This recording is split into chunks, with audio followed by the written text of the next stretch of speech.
Greetings, I am Reverend Yue McCormick, Headminister of Enyuzan, Perfect Dragon Mountain, Shinganji, True Vow Temple, of the Nichiren Shu Sangha of the San Francisco Bay Area. In this four-part presentation, it is my goal to cover those things about the teachings of the Lotus Sutra that Nichiren Shu expects its clergy to know. I feel that this might also be of interest to dedicated lay practitioners, as well as those who are curious about Buddhism and would like to know more about its founder and the basic teachings and practices that he taught.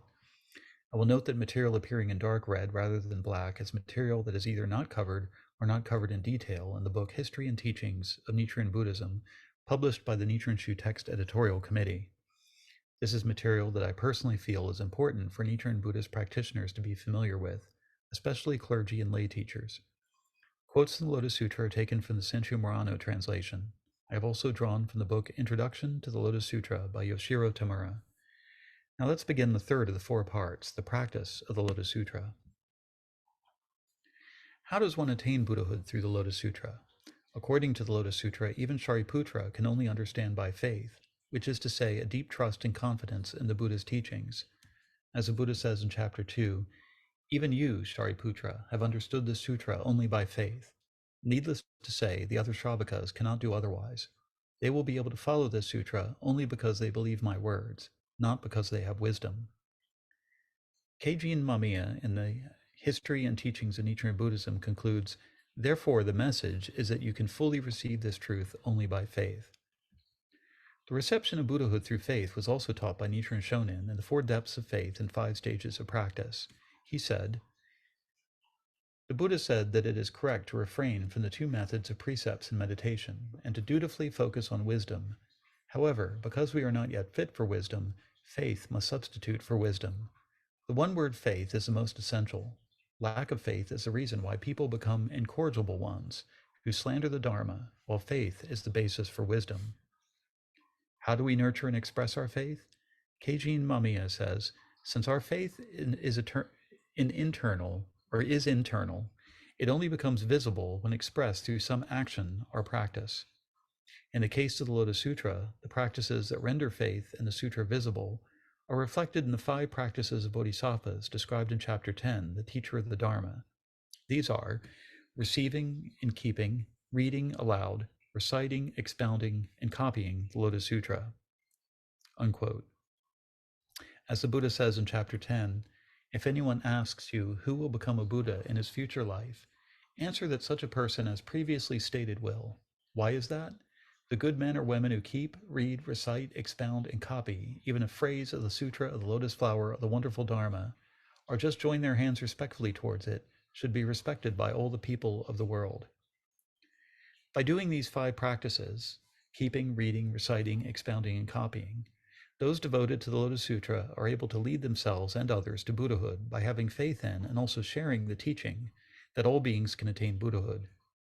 In chapter 10, the Buddha also says, if after my extinction anyone rejoices, even on a moment's thought, at hearing even a verse or phrase of the Sutra of the Lotus Flower, the Wonderful Dharma, I also will assure him of his future attainment of unsurpassed, complete, and perfect awakening. This reference to rejoicing for even a moment at hearing just a verse or phrase in Nichiren Buddhism is taken to especially include rejoicing upon hearing the title or Odaimoku of the Sutra.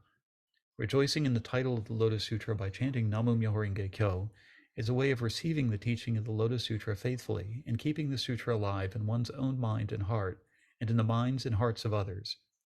In Nichiren Buddhism, Odaimoku chanting is considered to be the first and most essential of the 5 practices of keeping, reading, reciting, expounding, and copying the Lotus Sutra. In the 4 depths of faith and 5 stages of practice, Nichiren Shonin recommends chanting the Odaimoku as the most appropriate way of fulfilling Buddhist practices based on faith. Here he even recommends refraining for the first 5 of the 6 perfections, which are generosity, morality, patience, energy, and meditation, but not the 6th, wisdom, and focusing instead on the practice of Odaimoku. He says, beginners should refrain from giving alms, observing the precepts, and the rest of the first 5 bodhisattva practices, and for the present should instead take up the practice of Namu Myoho Renge Kyo, which is the spirit of the single moment of understanding by faith and the state of rejoicing. This is the true intention of the Lotus Sutra. In that writing, Nichiren also responds to the question of whether someone who chants Odaimoku without understanding the Lotus Sutra conceptually will receive the same benefit as one who does conceptually understand the Lotus Sutra. Question: if someone chanted Namu Myoho Kyo without understanding its meaning, will the benefit of understanding still be received? Answer: when a baby nurses, it does not comprehend the taste. Nevertheless, it receives the benefit of the milk naturally. In a treatise revealing the spiritual contemplation of the most venerable one, the Kanjin Hanzon-sho, Nichiren wrote, "The gist of these passages is that Shakyamuni Buddha's merit of practicing the Bodhisattva way leading to Buddhahood, as well as that of preaching and saving all living beings since his attainment to Buddhahood, are altogether contained in the 5 words of Myoho Renge and Kyo, and that consequently, when we uphold the 5 words, the merits which he accumulated before and after his attainment to Buddhahood are naturally transferred to us." For Nichiren, the Buddha's wisdom and virtues are naturally available to us through faith and the act of expressing that faith by the practice of chanting the Odaimoku, which nurtures that faith and vocally shares it with others. In the letter to the mother of Lord Ueno, Nichiren wrote, "It is said that the merit of all the Buddha scriptures, except the Lotus Sutra, is found in the promise that men can become Buddhas after they have done good deeds, which means that the attainment of Buddhahood is not certain. In the case of the Lotus Sutra, however, when one touches it, one's hands instantly or immediately become Buddhas, and when one chants it, one's mouth instantly becomes a Buddha." As Keijin Mamiya says, for Nichiren Shonin, the act of reciting the Odaimoku is the act of becoming a Buddha in our present form. To take up the 5 practices of keeping, reading, reciting, expounding, and copying the sutra is to become a teacher of the Dharma, a messenger of the Buddha, who continues the work of the Buddha in this world by helping to realize the one great purpose for which the Buddhas appear in the world, to enable all people to realize that they can attain Buddhahood. In chapter 10, the teacher of the Dharma, the Buddha says, "The good men or women who expound even a phrase of the Sutra of the Lotus Flower of the Wonderful Dharma, even to one person, even in secret after my extinction, know this, are my messengers. They are dispatched by me. They do my work." In verse, the Buddha reiterated, "Anyone who keeps this sutra in the future should be considered to have been dispatched by me to the world of men in order to do my work." Keijin Mamiya states, "It also can be said that the messengers of the Tathagata bring about the eternal existence of Shakyamuni Buddha. This is because as long as these people exist, Shakyamuni Buddha's important activity of leading others into salvation will continue to be done actively." But who will take up the challenge of becoming a messenger of the Buddha in the world after Shakyamuni Buddha's final nirvana?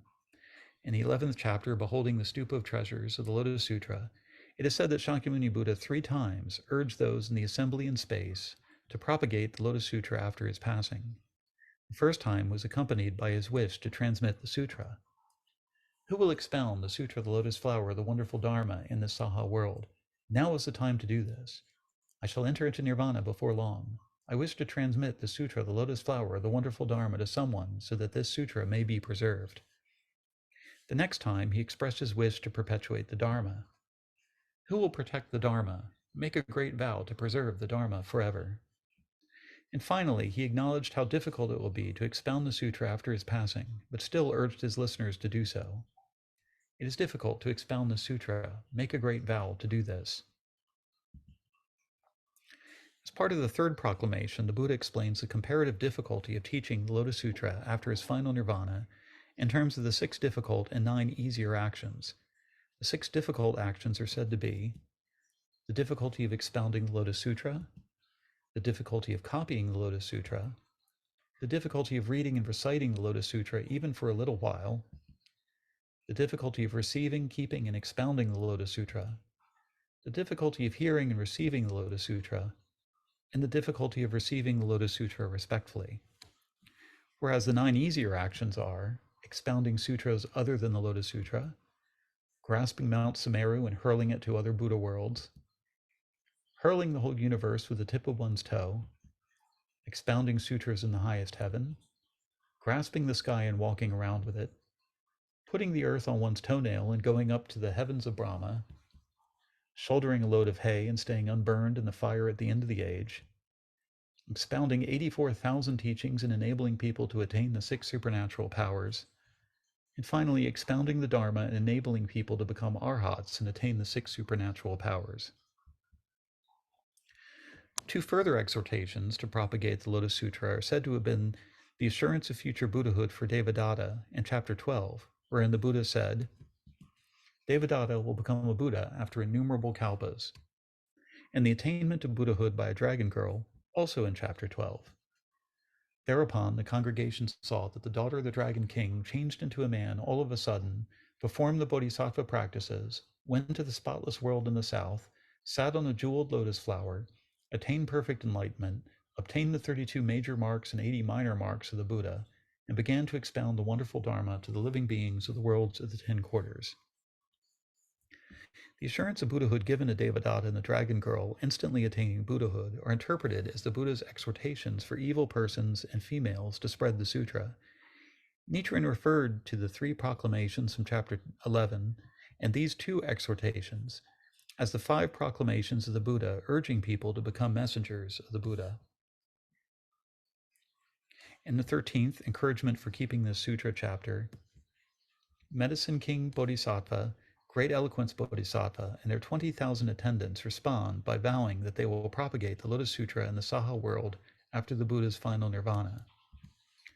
Then 500 arhats and 8,000 voice hearers also vow that they will spread the Lotus Sutra in other worlds. The Buddha next gives the assurance of future Buddhahood to Mahaprajapati, who will become the Buddha named Gladly Seen by All Beings, and to Yashodhara, who will become the Buddha named Emitting 10 million rays of light. They and their attendants, 6,000 nuns, also vow to spread the Lotus Sutra in other worlds. The chapter concludes with 80 billion Nayatas of Bodhisattvas making a vow to spread the teaching at the risk of their lives.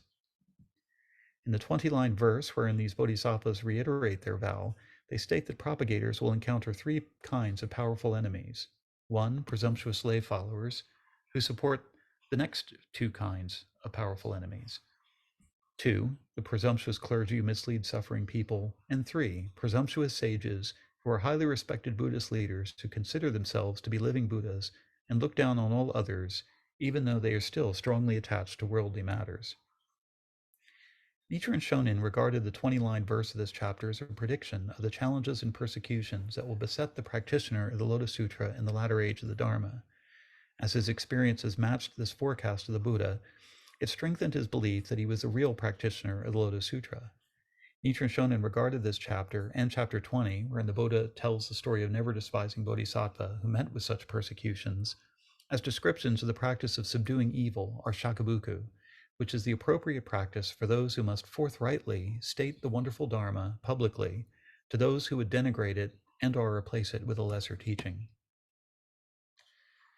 In chapter 14, the final chapter of the Trace Gate, Manjushri Bodhisattva asks Shakyamuni Buddha how ordinary bodhisattvas should expound the Lotus Sutra in the evil world after the Buddha's final nirvana. The Buddha responds by explaining the 4 peaceful practices. The practice of peaceful deeds, to not approach others for gain, but to engage in meditative absorption and contemplate emptiness.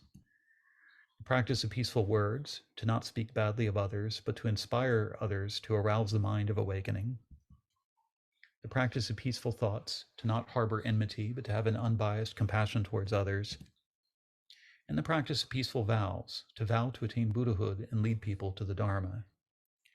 Nichiren Shonin regarded these as a practice of embracing the good, or shoju, which is for a time when people are first being introduced to Buddhism, the world is at peace, and there is no need to repudiate slander of the wonderful Dharma in a corrupt age when the true spirit of Buddhism has been obscured or lost. With that, I bring the 3rd part of this 4-part presentation of the teachings of the Lotus Sutra to a close. I hope that this presentation was helpful and informative and will help to enrich your faith in and practice of Nichiren Buddhism.